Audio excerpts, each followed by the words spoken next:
going around Flathead Lake. A little part of it now, that's what's left of it. So I'm heading from Kalispell to Missoula for my pickup.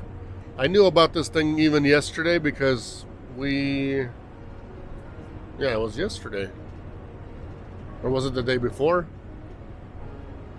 I don't remember when it was. Why does it even matter? Or maybe it was even Friday. I don't know. Anyways, long story short, we got that load sometime either over the weekend or maybe it was Monday morning. Maybe it wasn't Monday morning.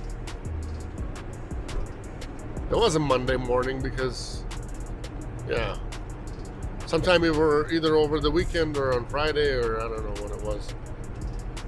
Either way, picks up in Missoula and it goes to Seattle to the cross dock, and then they're going to take it somewhere from there, who knows where. Really pretty here. Some beautiful country. I'm sure there's other pretty places around the states, you know, like Virginia's and Arkansas and stuff like that, and Tennessee, and like Asheville, North Carolina area and all that kind of stuff.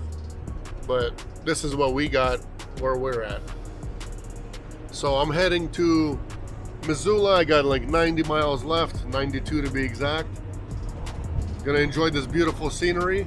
In the morning, it's good for you, really healthy, calms you down and stuff. And I'll take you guys on this journey from Missoula to Seattle.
Look at the top of the peaks.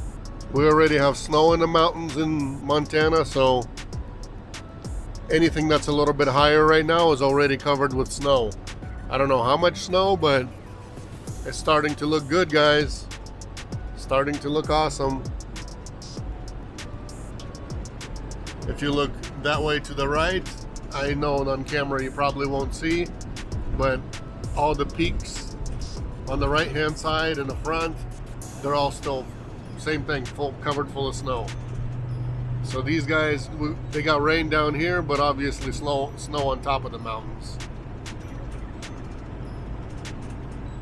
As soon as I got done saying that, a car was coming towards me. You know, I wasn't even behind somebody, and I got this huge rock chip. Look at this thing.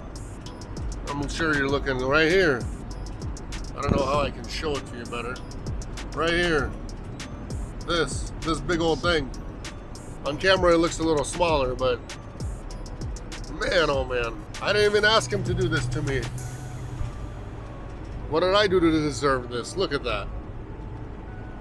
And it's gonna be right in front of my face. Now, good thing it's not like up here where I'm looking. That's number 2. This is number 2 already. I got one right here from somewhere, and this is number 2.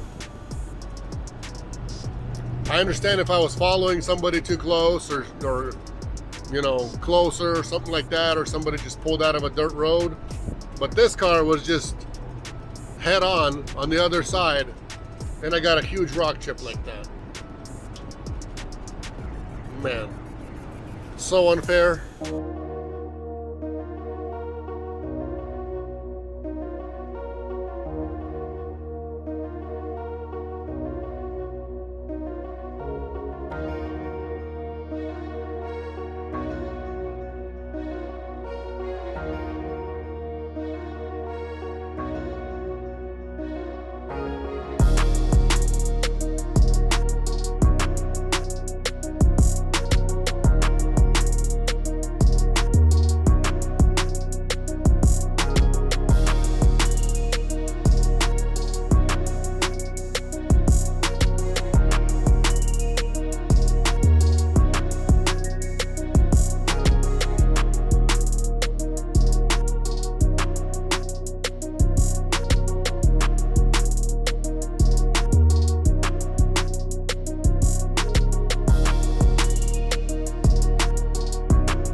show you guys what the freight looks like.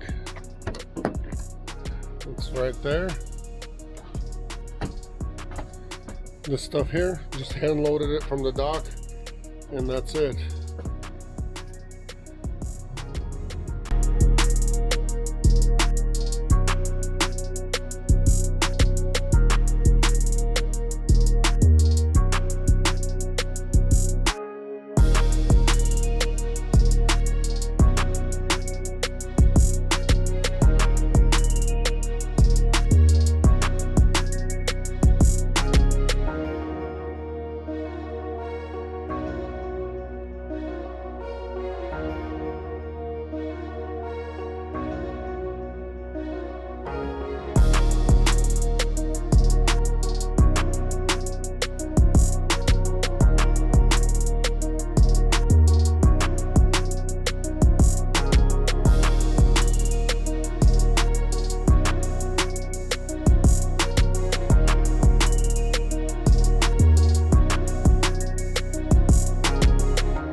I'm minutes away from home.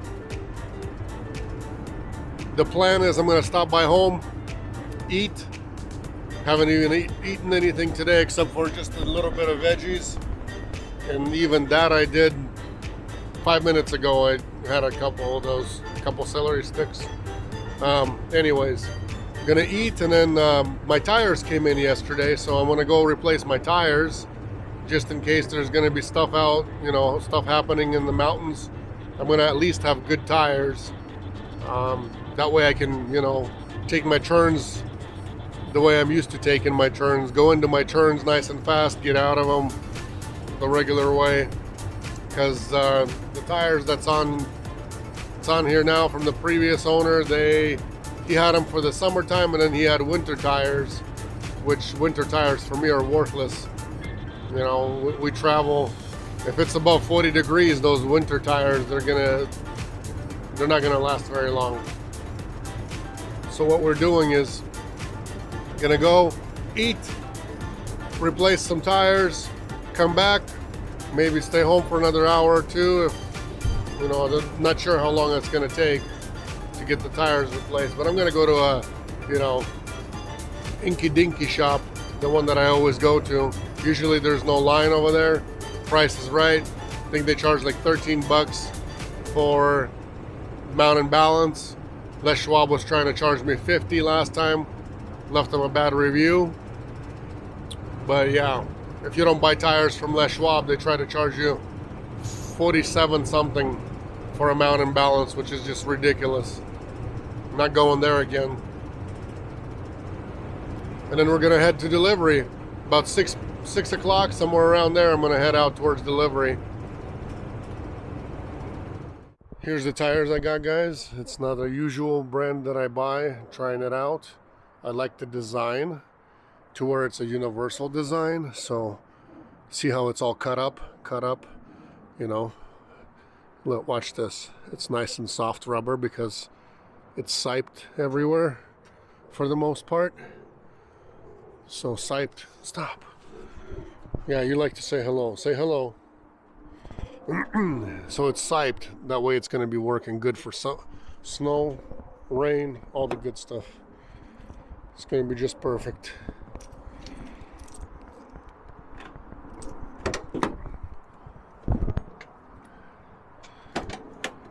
Still need to finish up my walls. I don't have time for that.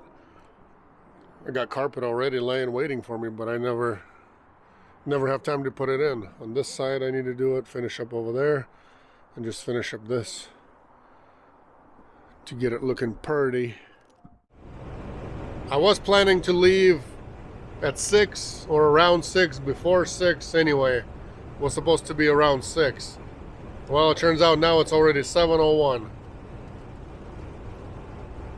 And in Spokane, Washington, at 6 o'clock, you can almost say that at 6 o'clock it's pretty much dark outside. Pretty much dark. So it's that winter time driving for all the long haulers. You pretty much, unload in the morning, wait for your load. By the time you get it, by the time you pick it up, it's dark. Drive all night again until morning, unload, and so on and so forth, all winter long. So unfortunately, our long haul is always nighttime driving for the most part. 99% of the time I can say easily that it's nighttime driving. And especially in the winter time, guys. When they switch the clocks back and stuff like that, yeah. When it's dark at 4. Yep. I got 268 miles left. My ETA is 11 at night. So that's perfect. I'm gonna get there and just crash. No time to be bored.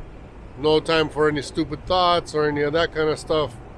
Just get there and go straight to sleep. I'm planning to sleep straight on site. I have never actually slept on site over there in this location, because it's a little bit of a new location. New I mean like this year they've had it. They've had that dock. So planning to sleep over there. Behind them is a Costco, which parking lot will be empty. Nobody's gonna be there. On both sides there's not a lot of big trucks or anything. I didn't see any companies that work there 24/7, so it will be an okay time to sleep throughout the whole night, I think, without any interruptions. Hopefully. That's what I'm hoping for. Otherwise, because the truck stops there's a truck stop before you get in the mountains, which is still like 30 miles out or more. Maybe even 40-ish. Probably 40 miles out. There's a truck stop before you get into any town. Then after that, there's that one in Fife, which is almost in Tacoma. I think it might even have a Tacoma address. The Loves. And that's it. There's really no truck stops out there, guys. Kind of sad, but it's the truth. Enough talking. There's really nothing I can show you guys at night except for, you guys see the lines or only hear the voice. Enough talking. Snap of a finger, it will be morning for you guys. And for me, I still have another 4-hour drive. Let's get to it. Let's get it done and see what tomorrow brings us.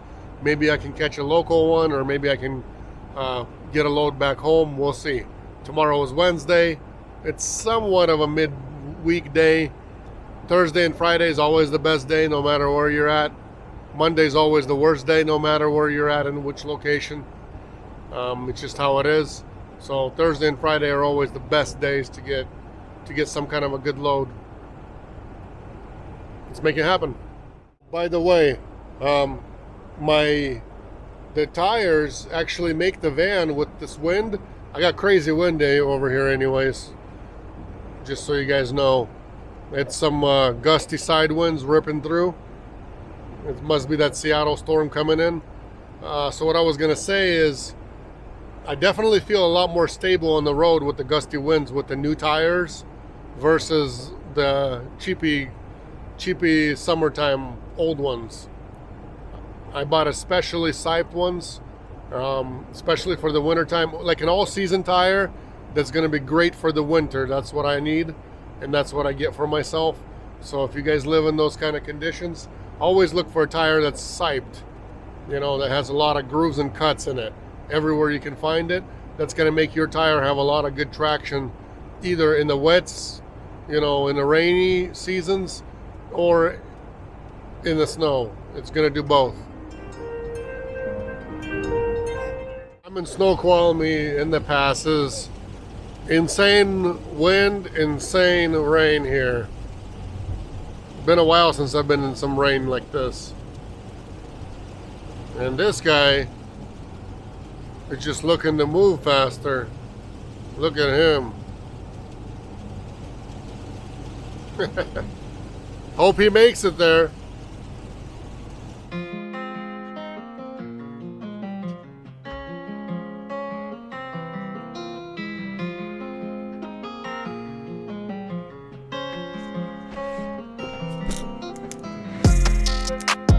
Really need to start turning on the camera before I walk in this building, because it seems like every time I walk out I don't have time to turn it back on.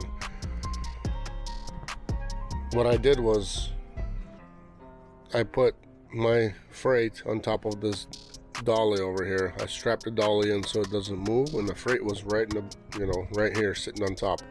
That way I don't have too much to lift when I have to do this by myself. So if you guys are doing this kind of freight with us, this kind of a hand truck really helps, and a ramp really helps. But, you know, worst case scenario, what I could have done is, you know, still put it on the dolly, put the ramp out, and just walk it up the ramp up there and unload it that way, set it down somewhere.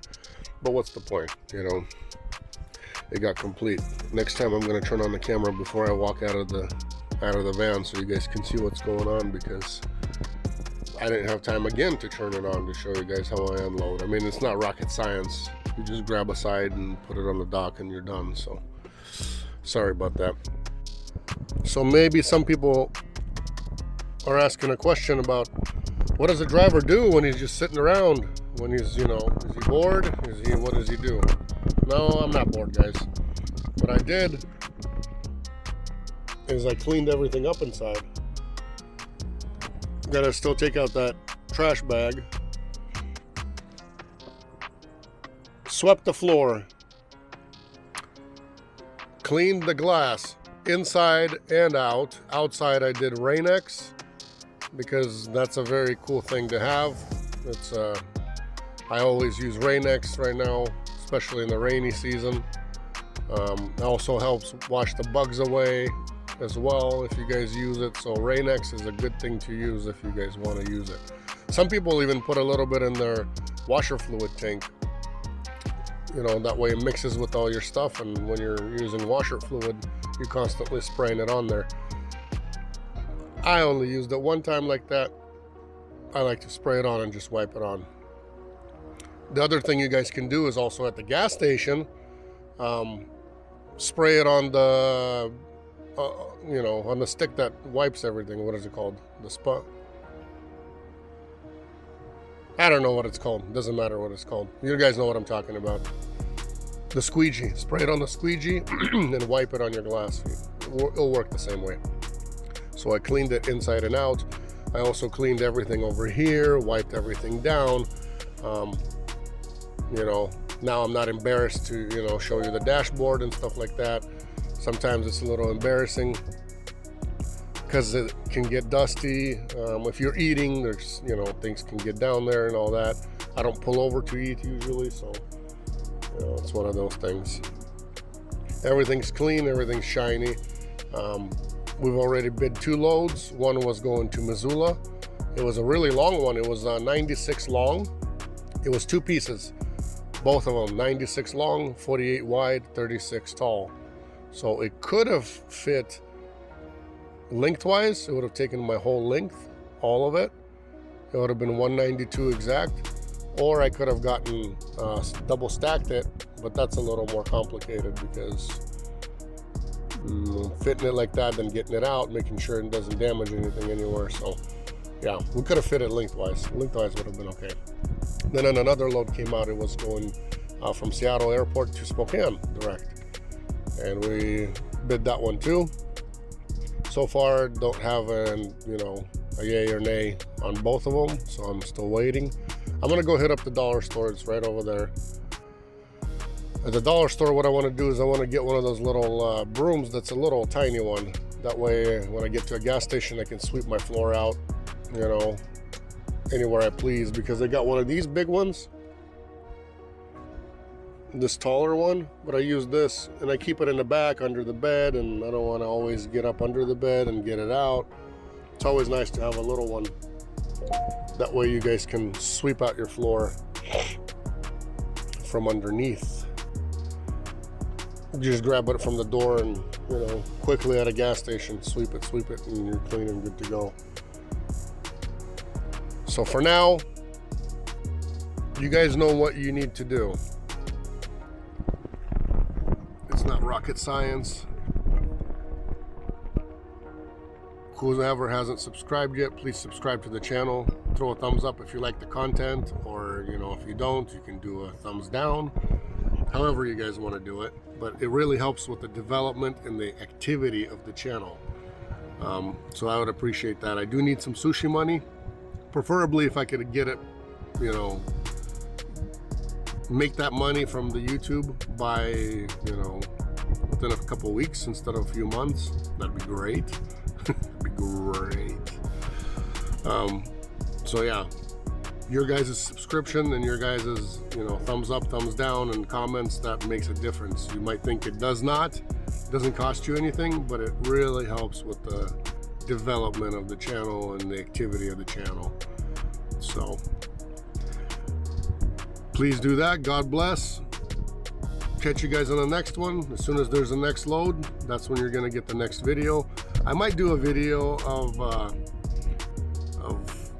what kind of vehicle to buy and everything like that, and what dimensions you need to have and things like that, because a lot of people ask the same weird questions. Can I rent a van? Can I do this? Can I do that?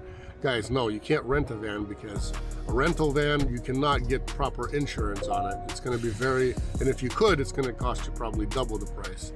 Also on a rental van, you're not going to be able to insulate it. You're not going to be able to drill into it to build yourself a sleeper, to drill your floor, to install a heater. All the little things put together, rental van does not work for this job, guys.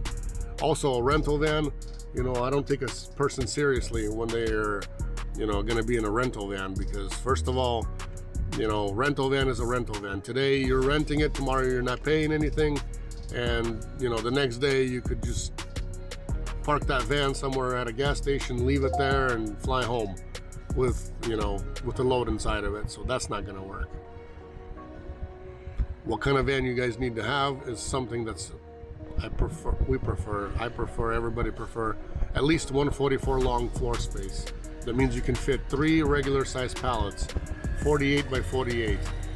If you guys can do that, that'll be a good van to buy. High roof, at least a medium roof, but a high roof, 72 tall, 68 on a ProMaster. So there's 3 different vans that you guys can buy. Dodge ProMaster, extended Sprinter van, doesn't matter. Freightliner Sprinter, Dodge Sprinter, Mercedes Sprinter, doesn't matter. At least a 170 wheelbase or a 170 extended. And then you can always get a Ford Transit, but make sure you get the extended version as well in that too. Because you guys need room for a sleeper, you guys need room to sleep in it, you guys need room for the freight, you guys need room to put your things in it, because you're going to be living in that van. If you want to make money, you got to be out for weeks at a time, 2-3 weeks at a time. All things considered, the bigger the van, the better and more comfortable you're going to be in it. The more freight you're going to get in it, the more freight is going to be yours versus somebody else who's got a bigger van that can fit all that stuff. So, God bless, take care, catch you on the next one.